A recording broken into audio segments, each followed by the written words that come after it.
Hello, everyone. Today I'm with mythologist Brigid Burke. So, welcome, Brigid. Thank you for having me. It's good to see you. Brigid, we're going to talk about the myth of Eros and Psyche.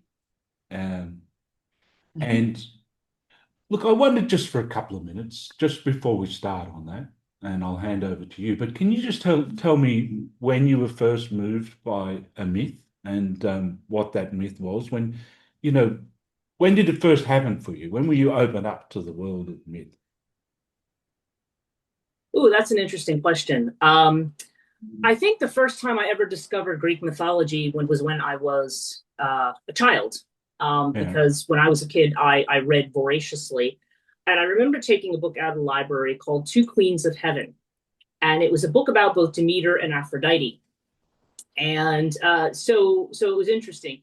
Aphrodite as a child really kind of captured my imagination in a certain way, because I was certainly raised with the idea that my mother certainly raised me with the idea that, oh, well, it was always, well, obviously, one day when you get married and have a family and you do this, like maybe you'll go to college, maybe you'll become a secretary, maybe you'll do this. But, it was almost the idea of love and beauty as being kind of the primary thing. And always the kind of, it's funny we're talking about this myth today because there's always been that kind of contentious relationship with that. But I think as I've gotten older, probably the next myth that really grabbed my attention, a big myth when I was a teenager, was probably that of Persephone and Hades. And that is because I felt like when I moved from being a child to being an adolescent, it almost felt like that. It felt like, I was playing with dolls one day and then all of a sudden I woke up the next morning and was interested in boys. And it was just Being like I felt abducted. like something was taken from me. Like I felt like I was dragged into this place and I just didn't know where I was, you That was know? like being dragged into the underworld. Yes, exactly. Some would say I'd never left, but it's just, but it's definitely, it definitely kind of sparked experiences that led me to being really interested in myth, not only as an undergraduate, but also in grad school and so forth, in the psychology of myth. So, yeah, for sure. Well, this myth, Eros and Psyche, can you just give a little bit of background on it, context for it maybe, and then let's go into it. Sure. Eros and Psyche is a myth that is, well, it's an interesting myth because at first level, it demonstrates, it's from Apuleius's The Golden Ass. That's where you usually find the text from this myth in the Roman. It's written about, I want to say 200 CE is about when it was written. Although Yeah. I'm sure the versions of it existed before that. That's just the one that we tend to refer to. And it's basically a myth. Psyche is a girl. I mean, obviously, the name means soul, but she's very beautiful. Like she's so beautiful, people neglect Aphrodite. And this, of course, it is never good to be better than the gods at anything because the gods will then, take their wrath out on you. So, and of course, she's royalty, and has many suitors. But she tells her son, she's like, you want to make her fall in love with a monster. Like you're going to tell her parents, the oracle is going to say, your daughter must be married to a monster. She can't have a normal marriage. She has to be taken out to a rock, chained to a rock somewhere, and taken away. But when Eros goes to do this, he accidentally shoots himself. And then when he looks at Psyche, he's madly in love. So he decides, okay, right, we're going to do this, but instead of her being taken away by a monster, I'm going to take her away. So he takes her away to this castle, and she's surrounded by all these invisible servants, and she never sees her husband. She has anything that she wants, like anything, all the beautiful things that she wants. It's a beautiful house, any food that she wants, drink she wants, anything she wants, she's got. And her Can I husband can comes to I her at night. can Yep. I just come in for a second? What do you think that means psychologically? Meaning she at that point she doesn't see Eros. It's kind of the fantasy of falling in love, I think, where you see that Right. person as kind of being the embodiment of the fulfillment of all your wishes, right? Um, and but Eros she never sees, but he comes to her at night and he's so sweet and gentle, and she thinks, oh, but she never see the condition is she can never see her husband. So Mm. at some point, she becomes lonely because all she's got is invisible voices. So she tells her husband, I'm lonely. I want my sisters to visit. And he's not happy about this. This almost reminds me of a Shiva Shakti thing, but we won't get into that. But she had said, so he finally relents. And when the sisters come visit, they're very concerned. But when they see everything she has, then they say, well, they get jealous and they say to her, well, you're supposed to be married to a monster. He's just doing this because he's going to butter you up and then he's just going to kill you. You'd better get him before he gets you. So Psyche is freaked out by this. So she goes and kind of very tellingly, she gets the knife and she gets the lamp. And so when her husband goes to sleep, she holds the candle with the lamp and she's ready to. But then when she sees her husband is Eros, the god of love, she's fascinated and she moves in and she drips candle wax on him. He wakes up and he flees. He's betrayed. He's angry. He flees. Now she's alone and she's devastated because now she's seen her husband and she loves him.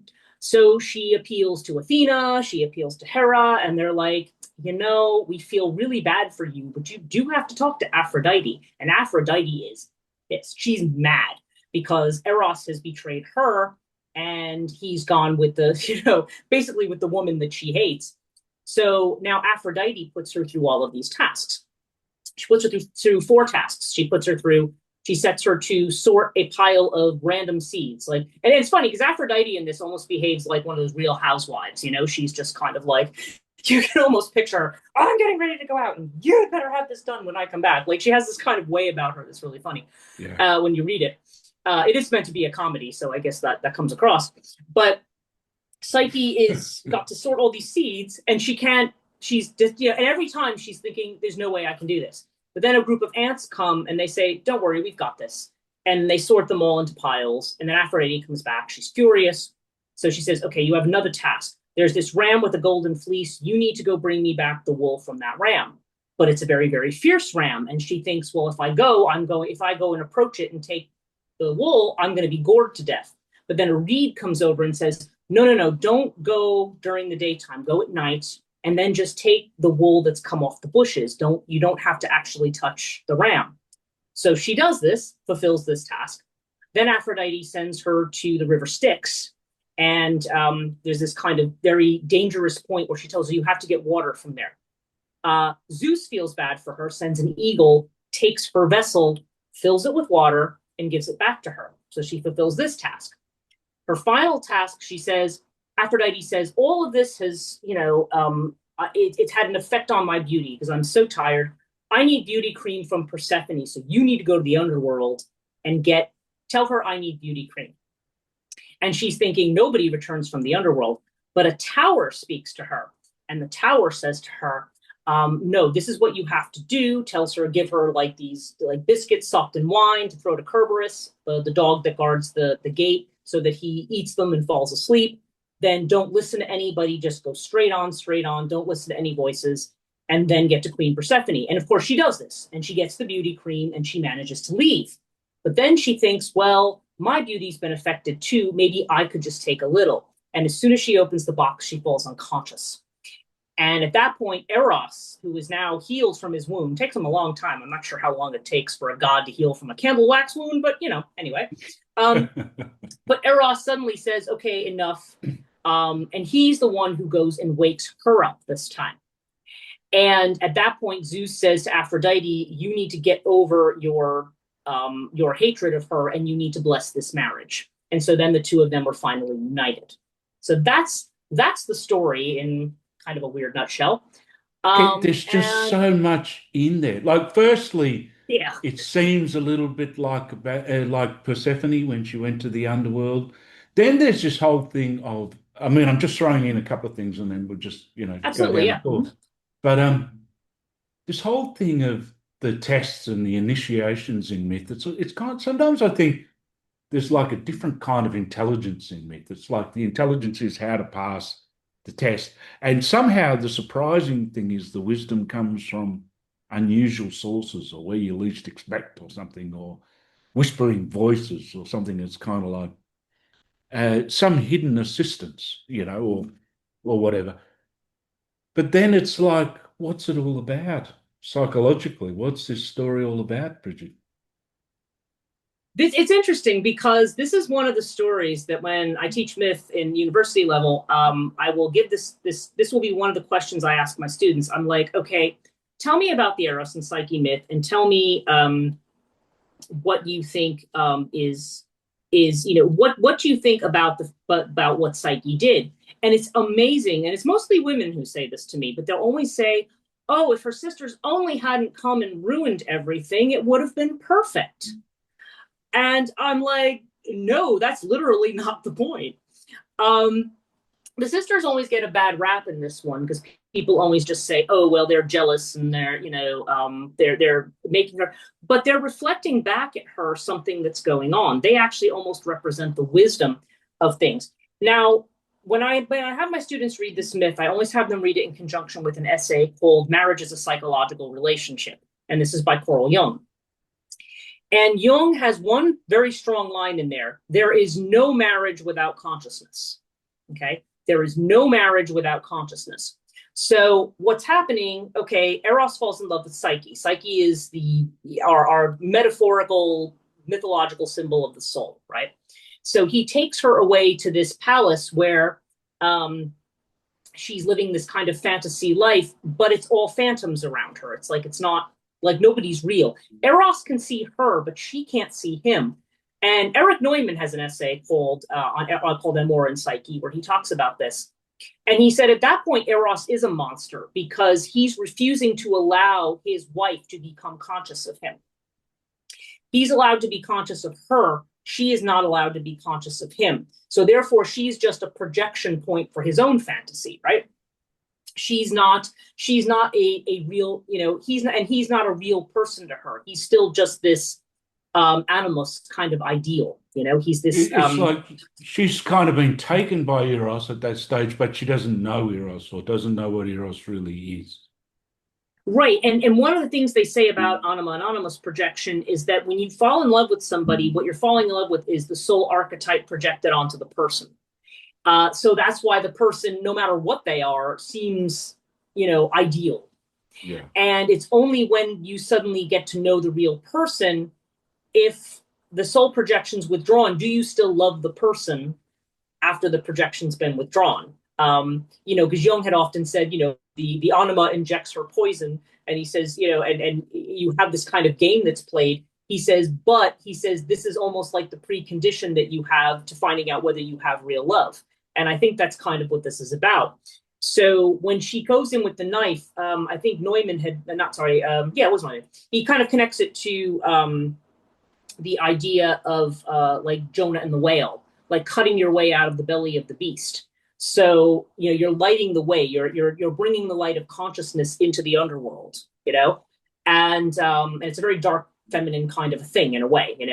Like Hecate with her torch. You're bringing the light in, and you're seeing exactly. But at that point, real love actually begins because now she's conscious of Eros.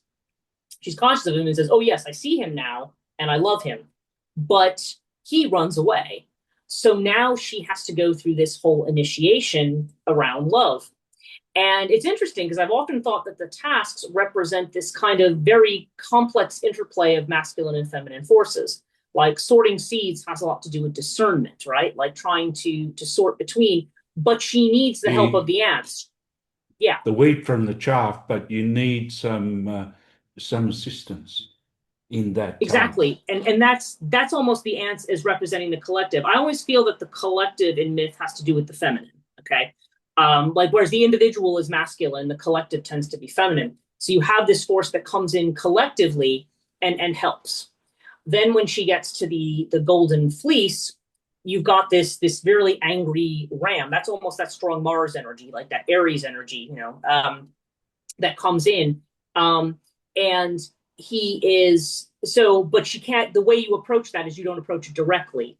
You time it the right way. You approach it at night. You can get the gold when I've often said that kind of like in relationships, it's like, with feral cats, you want the feral cat to come here, but if you reach out to grab the cat, it'll run away. So you have to kind of lure it in with food and then walk away a bit. It's that kind of a thing. So there's that and element.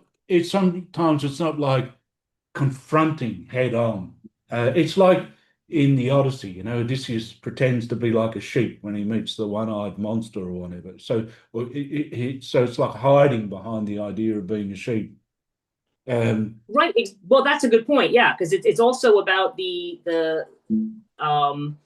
yeah, like in a way, almost the either the way in which we do things indirectly, the way we might play a game, or the way in which we might adopt, like in Odysseus's cases, adopt a false persona, and play a certain role, usually orchestrated by Athena, goddess of wisdom, interestingly enough, yeah, rather than approaching things directly. Like he was always a warrior who approached things through, like ambush and cleverness, rather than I'm just going to take my sword and come at you directly.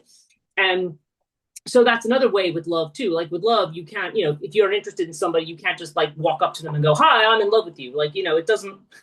Most people will turn around and run in the other direction, like, "Oh my gosh." yeah. It doesn't. So there's this idea of discernment. Then with the water, it's like, okay, she's taking the water, she's filling the vessels from the waters of death, the waters of unconsciousness. Love and death, I feel like, have a very strong connection. I think of Inanna and Ereshkigal, right? The fact that they're sisters and they kind of mirror each other. There's this underworld component to love as well. It's something that comes out of that deep feminine unconscious, that erotic drive, right? And but we can only take a little bit of it. And it's interesting because it's the eagle who comes in, and Zeus's eagle, who represents this kind of father archetype, represents this kind of the ruler. The ruler is the one who creates structure and who creates boundaries, and he's the one who brings that to her in a vessel. It's just like, it's not like you're going to go jump in the river and drown. I'm just going to give you the vessel with as much as you need. And then finally, when she actually goes to the underworld, it's like she's meeting Persephone. It's like, wanting to use Persephone's beauty cream. You almost go back to the myth of Persephone as being that teenage girl who is taken away from her virginal life to become to become a wife to Hades, who was her husband. And, and the way in which that can happen very, very quickly. But this is her Don't last you think test. there's some similarity? Like Psyche, one thing, I like James Hillman, but he always says psychology was named after Psyche, Yes. which seems to be very important point in a way. So these tests of Psyche is like these tests of the psyche that we They're have tests as of the well, soul. tests of the soul, and it's kind of like there seems to be some similarities between Persephone and Psyche in the sense of Psyche was an innocent kind of virginal girl or whatever, and then undergoes these tests in this story, and then Persephone was just abducted and taken into the underworld. It's kind of a similar kind of thing, isn't it? It's similar, and also Persephone, her name, she's also referred to as Kore, which means young girl, right? I mean, she's a yeah, it's basically they're similar in the sense that they both have to do with this kind of initiation that one has into womanhood, and part of that is an initiation into love, because when biologically someone changes into a woman, really what you are is your body is capable at that point of producing life. It's, whereas when you're a child, you don't have the hormones or the setup or anything else. Once you're at that age, like, everything changes, the body type changes, women start with their monthly cycles and things like that. And so, yeah, you get into a space now. It is kind of an initiation in and of itself. This is kind of a specific initiation into love and into the ways of the soul. And yeah, psychology is definitely, it's the science of the soul. It's the doctoring of the soul. But the soul is something I would say that we frequently are not in touch with. We kind of give up the soul. I mean, the only way to see the soul is in the other. I think that's part of it. That's why Jung always said that marriage was the ideal way to achieve individuation, because ideally that you could see the projection of your soul in the other person, and then that way that's something where you can see where you can develop, and ideally the other person could get that out of you. Whether that always So happens or not is it's like what you Mhm. were talking about in the beginnings of the story when she didn't really know Eros. It's like that's just the world of projections that's happening, isn't it? Before there's kind of it's kind of like maybe to put it in another way, until one knows one's own soul. one can't really begin to know what's real in love, so to speak. Well, and also to be able to differentiate what's your soul and what's the other person. A lot has been talked about in terms of, I think Robert Johnson, who's a Jungian, who had talked about this, and he said a lot of times there's men who expect the woman to bear the anima, and the anima is their soul. It's their, I mean, yes, you can, it's the way you look at a woman, like a man might look at a woman and say, okay, I'm inspired, I'm in love. The way it can inspire somebody to poetry, but it can also, there's always the archetype of the Lenin she, right? The fairy who sucks the life out of the young poet who's starving because, the unrequited, for the love of this image that he can't quite attain. And yeah, in a way, it's almost that image that can't be attained. Uh, because the soul arc, because one's own soul, if you think about it in terms of human qualities, it's something that's beyond human qualities. It's all of our potentiality. It's an archetype. It's not a person. So when we look at that person and say that person must embody the archetype, or I'm not attracted to that person, then you're not recognizing consciously your own soul and how that person, they might embody qualities of the soul, but they're not that, It's like if a trying to man put look, an archetype into a straitjacket or something because it just doesn't fit. And in the realm of the soul and in the realm of love, that there are the heights and there are the depths. oh yeah. They're all involved in that archetype. Well, exactly, and that's the thing about love. It's. I think that's why you see a lot of love goddesses who are also war goddesses too. I mean, it's like love is one of those things that can, yeah, it can be deeply, deeply blissful. It can bring you to kind of this state of unity, and it can also absolutely tear you apart. And I think that's why people are very afraid of it. I've often said that vulnerability, keeping the heart open, is actually a harder thing to do than to say I'm not dealing with anybody and I'm going to put a wall up, because that's easier and that's safer. But there's always going to be that erotic impulse, like towards the other, whatever that is, like wanting to connect. But a lot of times when we've had certain experiences, the pain of love, we say, I don't want to go through that pain. But this is kind of a myth about working through that pain. And I think it's interesting that her helper, she has the ants, then she has the reed. The reed is the same thing that Prometheus hides the fire in, right? I mean, it's this idea of this kind of this vehicle, like this hidden voice that comes in, like that inner voice that tells us things. And the tower is interesting because that's almost a representation of law, order, and masculinity. And so is the eagle. It's almost like these positive masculine forces that try to come in and help her to negotiate these other forces. It's like the way in which those forces work together. Okay. But it's somewhat mysterious. You know what I mean? It's not like we can put a definitive label on that, but we can see that there's these different forces that come into play and kind of work together to Well, finally get it her to takes a where. lifetime to understand them as well, in the sense of if we ever do, I mean, Socrates said Eros is a mighty Daemon. I always remember that. But it's kind of like, this is we learn so much trivial stuff in life, like informational kind of stuff and that. But it's kind of like, it's kind of seems to me it's sort of essential to learn something about Eros and learn something about Psyche. Like they're two very important things that you need to learn about. Well, I think people need to, yeah, and that's an interesting thing to bring up because I feel like we live in a society these days where everything, I mean, in the social media world, everything's about being perfect, right? It's about you have to look the best, you have to sound the best, you have to, there's a certain image everybody has to maintain. You're competing to be seen among thousands, millions of people who want to be seen, and And showing your that, good side, only your good side. right. Right, only showing, and you're not, yeah, but that's almost an egoic thing. You're only putting forward the persona or the face that you think is the most attractive or the one that people want to see. It's very difficult to be authentic in that space.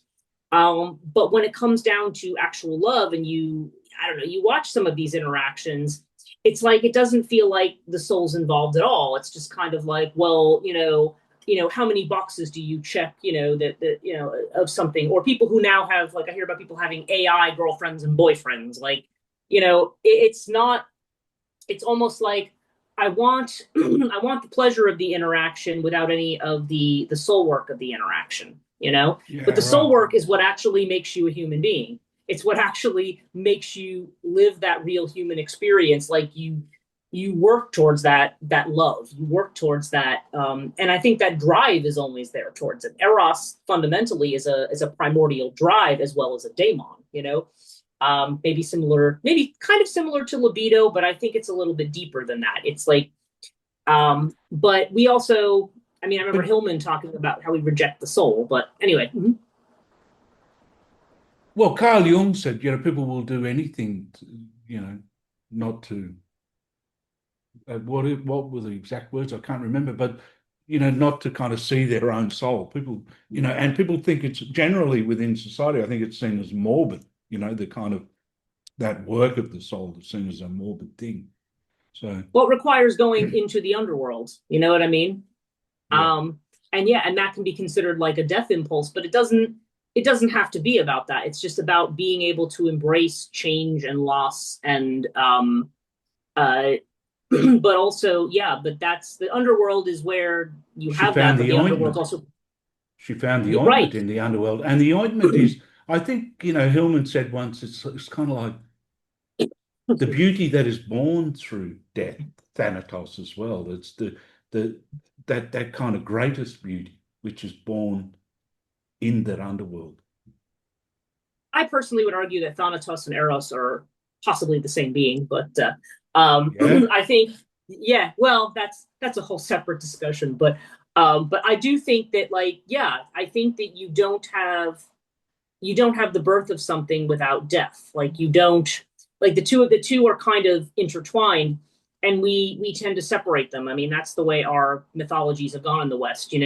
Death is something unnatural. Death is a corruption. Death is a And it's like, no, death is actually a part of the process. As one thing ends, another thing begins. We don't, at the fall, when we go to winter, we don't go, oh, well, that's it. Nothing's ever going to come back again. I mean, it does. I mean, the life is still there. It's just now it kind of recycles and takes on a new form.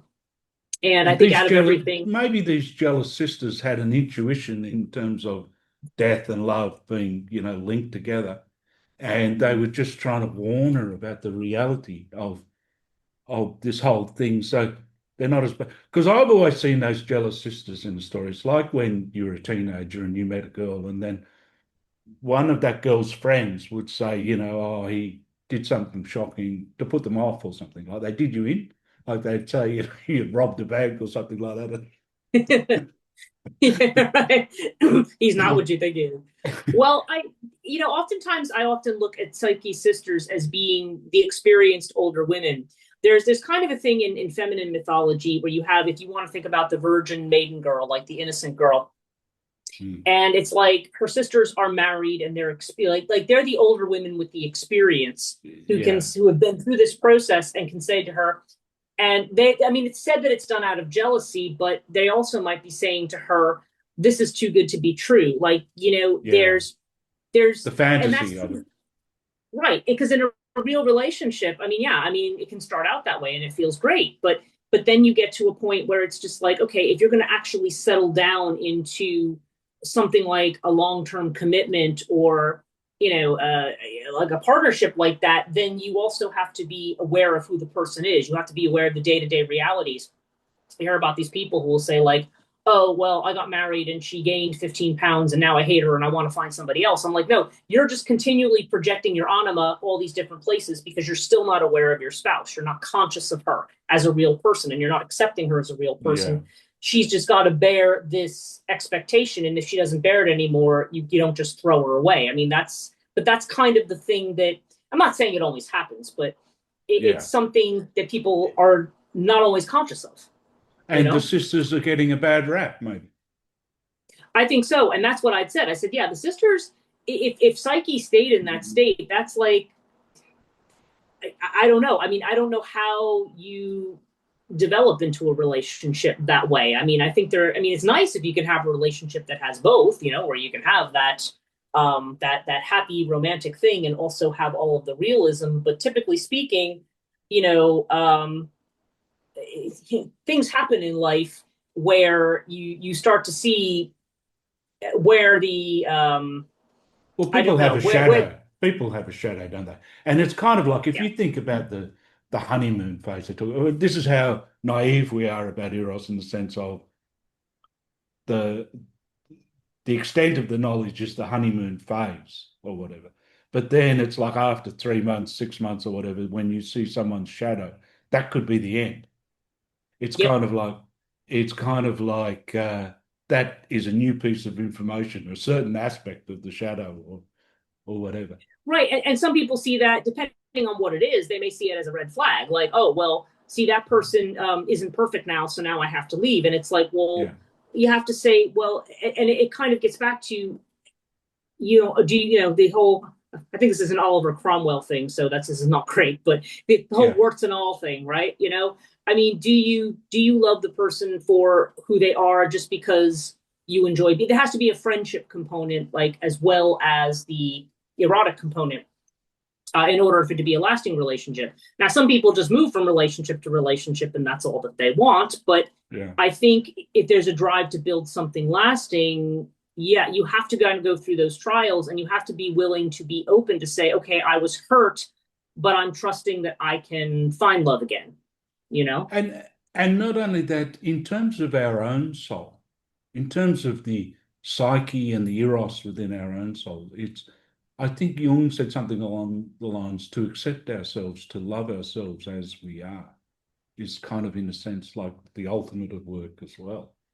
It's kind of like Well, to accept all the different aspects. Well, exactly. And I think that's a good point because I think being able to love ourselves and accept ourselves, I think a lot of times we're conditioned not to. We're conditioned to think that, again, we kind of measure ourselves as against some kind of external standard. And so there we go, oh, well, I just don't measure up. So therefore I'm kind of rubbish, or, Because we've got there's a high bar like Jeff Bezos and his wife getting married in Venice, Sanchez. I can't remember her first name. So it's kind of yeah, I like can. to measure against the billionaires. That's a very high bar. Well, yeah, because the billionaires even I'm just like I don't know. I look at their lives and I'm like I don't know. I mean, yeah, we Yeah, imagine wow if we had that kind of money at our disposal, right? But I said I don't think I'd even want to be these people. I just I'm just thinking like I don't know what kind of life that is. To well, be maybe it fits into kind of what you were saying at the beginning too. It's like it's where the fantasy is still there, of the like if you see the change in that woman from what she was as a natural person to now, in mhm. terms of the remodeling, if I could put it that way, there's been a huge amount. So it's kind of like there's that aim for perfection, Venice, this, that, all of the everything thrown at it, the foam party or whatever. But it's kind of like it does seem sometimes a bit more at a fantasy level, and a fantasy level that not a lot of people are kind of buying right at the moment.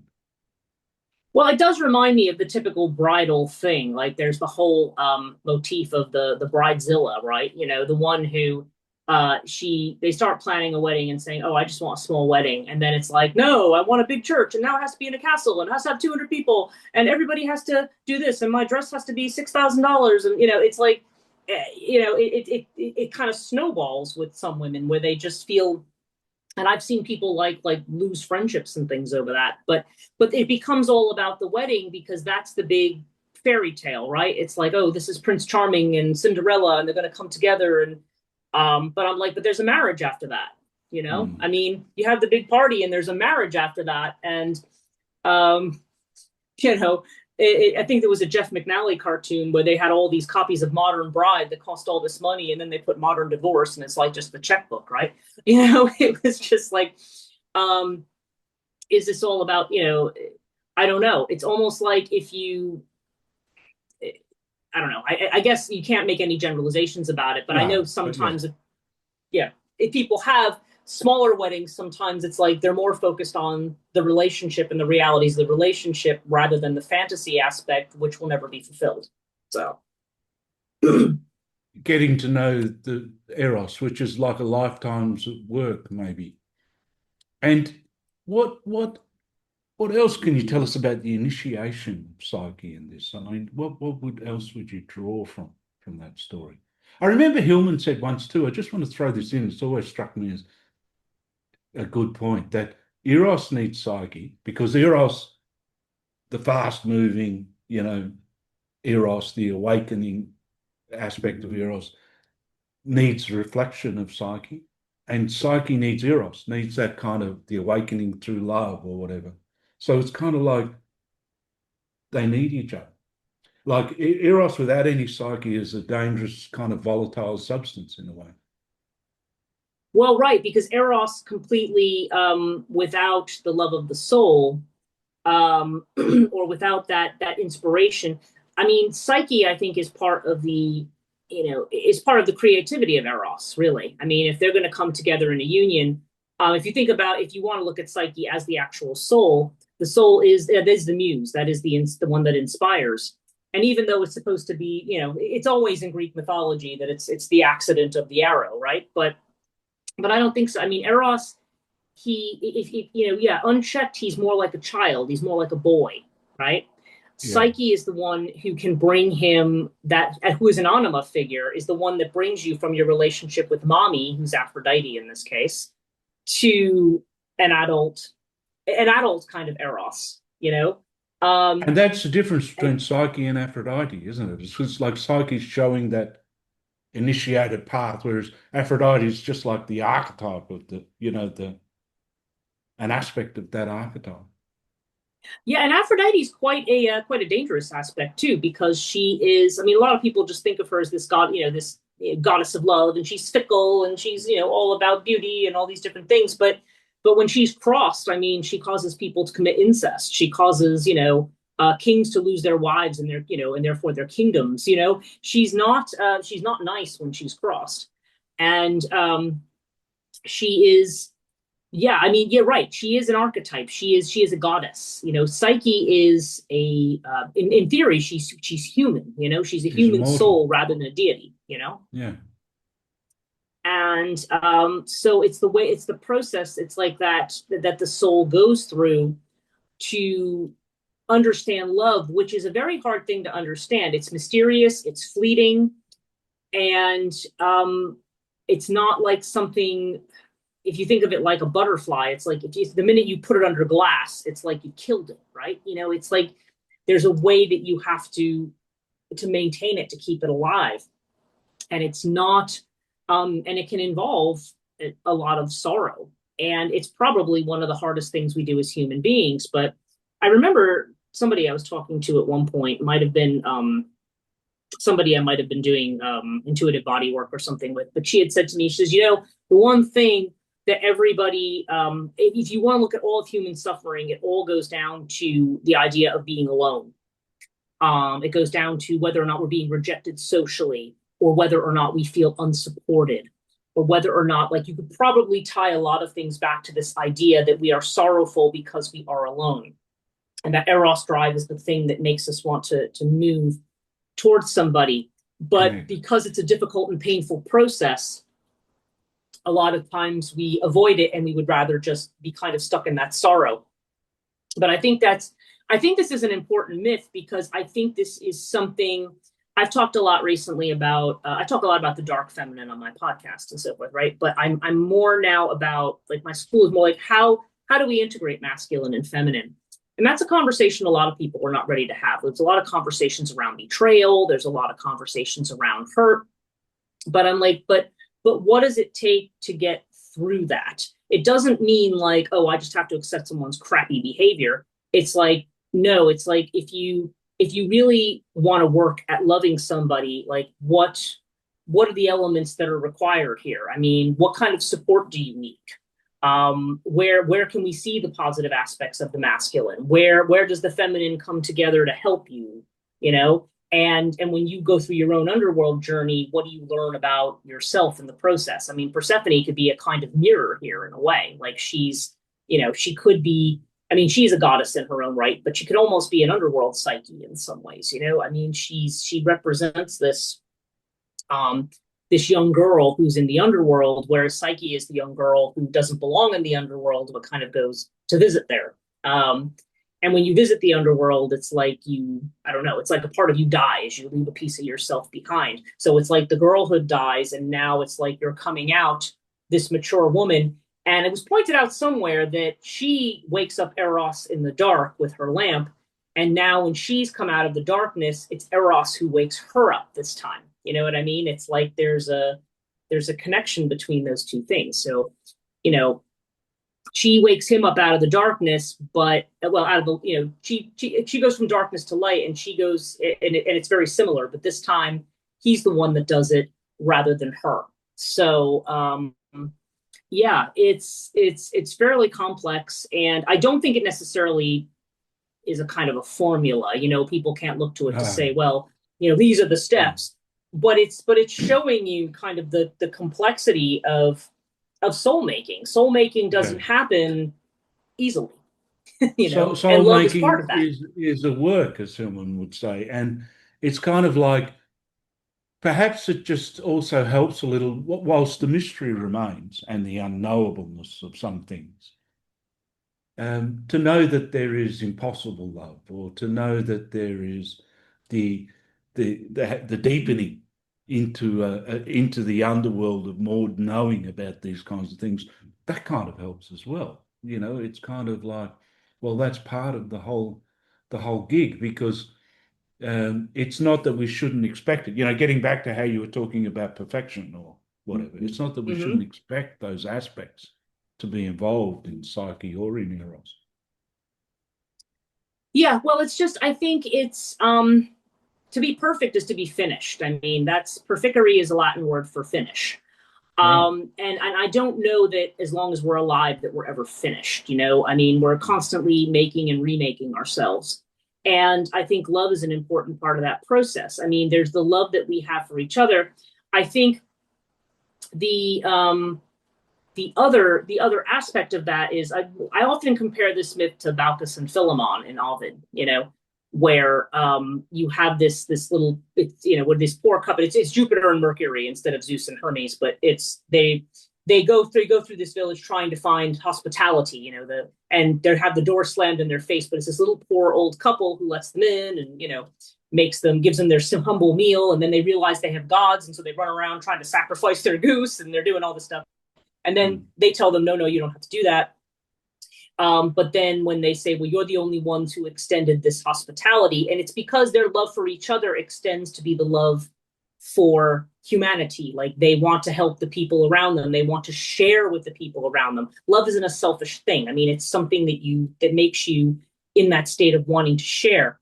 And so the gods say, well, you can have any wish. And they say, well, we just always want to be together because we love each other. Mm. And they're just a poor couple. They're not they're not celebrities. They haven't had, Yeah. liposuction and plastic surgery. I mean, they're just a normal couple, but they just love each other. Mm. And it doesn't mean that they probably don't have their issues and different things that go on. They're obviously not wealthy, but sometimes by that emptying and that poverty of things, you discover that love too. Because sometimes that's just it too. You've got to empty everything out and Yeah. be willing to give everything up to be able to get to that point, you know? It's kind of So, like the underworld is a good way to open up if one can navigate it, in the sense that it's that emptying of the upper world accoutrements. It's just that no one really says, "Oh, I'd love to go to the underworld," as soon as possible. It just doesn't happen like that. But it's a refiguring, or it's where alchemy comes in sometimes. Maybe, or like that kind of inner refiguring of things, which actually take one back maybe to such an essence of real things. well, it's almost like if you think about Inanna's descent in Babylonian mythology, where it's like she comes down as a queen with all of her finery, but she has to take things off as she goes Yeah, through each level. They say these are the rules right. of the underworld. You have to empty yourself, but you can only be full after you've been emptied. You know what I mean? Yes. It's like, if there's certain things that you want, but you have a house full of stuff, it's like, well, you got to get rid of some stuff in order to Yeah. make room for the Yeah. new Yeah. thing. And And that's one of the nice things too, Bridget, is that I think, when Eros and Psyche, the union is anointed or whatever, then there's the birth of a child, and it's called voluptus or whatever. And sometimes I think like,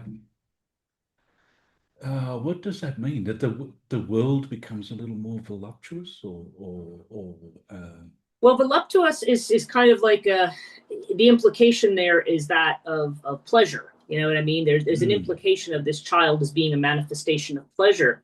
And I think it's the kind of one of the things that we tend to miss in life because we tend to be so intellectual about things. We tend to be very so moralistic about things. So the idea that you could enjoy the pleasure of life, because falling, I mean, that is one of the pleasures of life, like allowing yourself to fall in love. Instead, people are very much like, well, no, it has to be this way and this yeah, way. yeah, And, yeah. oh, you're going to indulge in that? Well, you'd better not eat too much of that because you might put a lot of weight on, or, oh, this Mm, isn't good for you, or that. Like, we're never allowed to enjoy anything without feeling some kind of shame about it.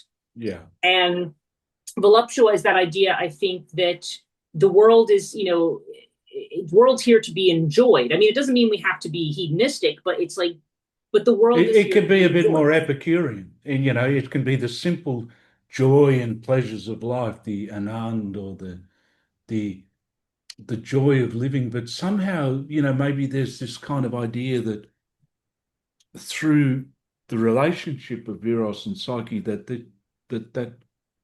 that is what can emerge in a life, a pleasure and enjoyment. That's very Well, important. exactly.